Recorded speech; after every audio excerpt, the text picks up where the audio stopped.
इस वीडियो में Bihar common admission test ITI के सवालों को, मैथ के सवालों को सॉल्व करने का सेकंड्स में कोशिश किया गया है कि तुरंत सवाल बन जाए। टॉपिक्स है Bihar ITI common admission test exam math in seconds. तो मैथ के जो पेपर है ITI में किस तरह के होते हैं और इसे किस तरह से सॉल्व किया जाए, इस वीडियो का यही टाइटल है, यही विषय है।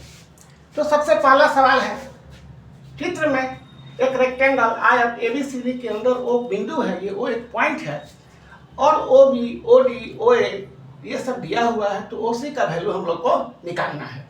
तो इस तरह के सवालों में क्या होता है कि जो डायगोनल होता है, डायगोनल मतलब BD स्क्वायर बराबर AC स्क्वायर, ठीक है। ये एक जो किसी रेक्टेंगल में अगर एक पॉइंट देगा उसके इनसाइड भीतर में, तो एक डायगोनल इक्वल होता है, डायगोनल का स्क्वायर इक्वल होता है। अब ये जितना भी वैल्यू दिया हुआ है हम लोग इसको लिख लेते हैं। OB 6, देखिए कि किस तरह से सवाल सेकंड में कैसे बन सकता है, तुरंत 6 सेमी है। OD आपको 8 सेमी है, ये 8 सेमी है। OA 5 सेमी है, आपको OC निकालना है, ठीक है। तो हम लोग इस वैल्यू को रखेंगे, तो BD निकालेंगे तो 8 और 6 जोड़ेंगे, 8 और 6 जोड़ेंगे तो कितना होगा, नहीं, BD स्क्वायर का मतलब BD स्क्वायर करेंगे तो हम लोग को क्या लिखना पड़ेगा, OB square plus OD square. और ऐसे लिखेंगे तो उसी तरह से OA square plus OC square, सभी वैल्यू को पुट करेंगे। OB का मान यहाँ पे देखिए, OB का वैल्यू 8 स्क्वायर, OB का वैल्यू 6 स्क्वायर है, तो हम लोग इसको 6 लिख रहे हैं। OD का जो वैल्यू है वो 8 स्क्वायर है, OA का वैल्यू 5 स्क्वायर है, और हम लोग को OC, ये क्वेश्चन का चिन्ह बना देते हैं, इसको निकालना है। हम लोग इसको अगर सॉल्व कर रहे हैं, 36, 84, 25 और ये हो गया क्वेश्चन का स्क्वायर। हम लोग इसको जरा आराम से लेते हैं, इसको मिटा देते हैं और इसके भीतर में हम लोग देखते हैं कि कैसे ये तुरंत बन जाए। अभी तक ले कोई इसमें बहुत ज़्यादा फार्मूला को हम लोगों ने यूज नहीं किया, केवल डायगोनल को हम लोग स्क्वायर कर दिए और इसको BD लिखने के लिए ये मिटेज दिया है। BD लिखने के लिए OB square, OA square, BD square लिखने के लिए AC स्क्वायर, लिखने के लिए OA स्क्वायर, OC स्क्वायर, ये सभी वैल्यू को रख दिए। 36 और ये आपको होता है, यहाँ पर जो क्वेश्चन मार्क्स है, क्वेश्चन स्क्वायर जो है, इसमें क्या होगा, 36 प्लस 64 माइनस 25, यही इसका आंसर आएगा। सॉल्व करने के बाद क्या आ रहा है भाई, तो ये 4 और 6 10, ये 100 माइनस 25, ये आता है 75। 75 क्वेश्चन स्क्वायर है, तो क्वेश्चन अगर आएगा तो हम लोग 75 का रूट करेंगे, तो ये होगा 25 इंटू 3 मतलब 5√3। तो आंसर इसका यहाँ पर देखिए, अभी B ऑप्शन में आ रहा है 5√3 सेमी। तो इस तरह के ज्योमेट्री पर आधारित सवाल बनाने का जो ट्रिक है, यहाँ हम थोड़ा डिटेल में बताया है, आप इसको केवल यही वैल्यू इतना लिख के भी बना सकते हैं, ठीक है। अगला सवाल है, आंसर आ चुका है 5√3 सेमी वाला सवाल। दूसरा सवाल है कि ताश की गड्डी में जो पूरी तरह से फेंटी गई है, सफल है, एक पत्ता निकाला जाता है, उसके एक्का होने की क्या प्रायिकता है। तो प्रायिकता का फॉर्मूला क्या होता है, किसी घटना के अनुकूल परिणामों की संख्या बटा में कुल संभव परिणामों की संख्या। तब इसमें क्या होता है, एक पत्ता निकाला गया, एक्का होना, ताश की पत्ती में एक्का होता है 4 और टोटल जो कार्ड्स होते हैं 52। हम लोग इसको कैंसिल करेंगे तो 1/13 आएगा और ऑप्शन आपका B सही है, ठीक है।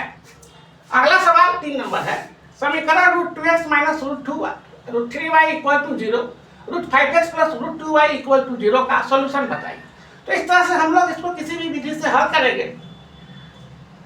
प्रतिस्थापन विधि हो, एलिमिनेशन विधि हो, कोई भी विधि हो, कंपैरिजन मेथड हो, तो ये बहुत लंबा जाएगा। हम लोग ऑप्शन से आंसर रख के देख लेते हैं। तो ऑप्शन रखेंगे क्योंकि दोनों तरफ तो राइट में 0 बता रहा है, इसका मतलब कि दोनों value x and y both are 0, answer B होगा। अगला सवाल, 1 minus cos 2a by 1 plus cos 2a किसके बराबर है? तो 1 माइनस कॉस 2a और 1 प्लस कॉस 2a का फॉर्मूला होता है 2 साइन स्क्वायर a। ये 1 माइनस कॉस 2a का फॉर्मूला होता है 1 minus 2 sine square a, 2 sine square a, और 1 प्लस कॉस 2a का फॉर्मूला होता है 2 कॉस स्क्वायर a। 2 कैंसिल हो गया, साइन बटा कॉस कितना के बराबर हो गया? तो tan स्क्वायर a के बराबर हो गया, tan square a। tan square a का मतलब है आंसर होगा C। तो ये डायरेक्ट फॉर्मूला होता है 2 साइन स्क्वायर a का, इसका होता है 2 कॉस स्क्वायर a का, दोनों डिवाइड हुआ, 2 कैंसिल हो गया, tan स्क्वायर। अगला सवाल, कौन एक केंद्रीय प्रवृत्ति की माप नहीं है? मतलब which of the following is not the tendency of central tendency, measurement of central tendency, English में। कौन एक, हिंदी में समझिए आसान, कौन एक केंद्रीय प्रवृत्ति की माप नहीं है? सेंट्रल टेंडेंसी का मेजरमेंट नहीं है। तो माध्य माध्यिका बहुलक, मीन मीडियन और मोड को हम लोग केंद्रीय प्रवृत्ति की माप कहते हैं, इसलिए आंसर आ रहा है ऑप्शन डी, इसमें से कोई है। अगला सवाल है √12 plus √12 plus √12 plus dotted infinity. इस तरह के सवालों को बनाने के लिए हम लोग कंसेक्वेटिव मतलब लगातार फैक्टर को चुनते हैं। तो 12 का लगातार फैक्टर कितना हो सकता है? 12 का लगातार फैक्टर है 4 × 3। अगर यहाँ पे 12 है, अगर यहाँ पे प्लस का साइन है, तो इसमें से जो 12 वाला फैक्टर है वही आंसर होगा। अगर यहाँ पे माइनस रहता, माइनस हर जगह माइनस, तो हम लोग का आंसर हो जाता है ये 3। लेकिन यहाँ पर 12 का कंसेक्वेटिव फैक्टर लगातार जो गुणनखंड है 4 × 3 होगा, और इसमें से प्लस है, इसलिए हम लोग उसका बड़ा फैक्टर को चूज करेंगे। बड़ा फैक्टर है 4, तो आंसर डायरेक्ट हो जाएगा बी, 4। अगले सवाल की तरफ हम लोग जाते हैं। x स्क्वायर खुद उसका 3, मतलब x/2/3। x/2/3 का मतलब क्या आंसर है? तो हम लोग इसमें फर्स्ट पर जो आपको ब्रैकेट दिया है, ब्रैकेट पर हम लोग देखते हैं, तो ब्रैकेट होल है। होल का मतलब यह हुआ कि x2 × x2 मतलब x स्क्वायर को 3 बार मल्टीप्लाई। तो हम लोग अगर पावर इसमें जुट जाता है, पढ़े होंगे एनालिसिस रूल में, 2 + 2 + 2 कुल मिला के x का पावर 6। तो x का पावर 6 जो है ऑप्शन ए है।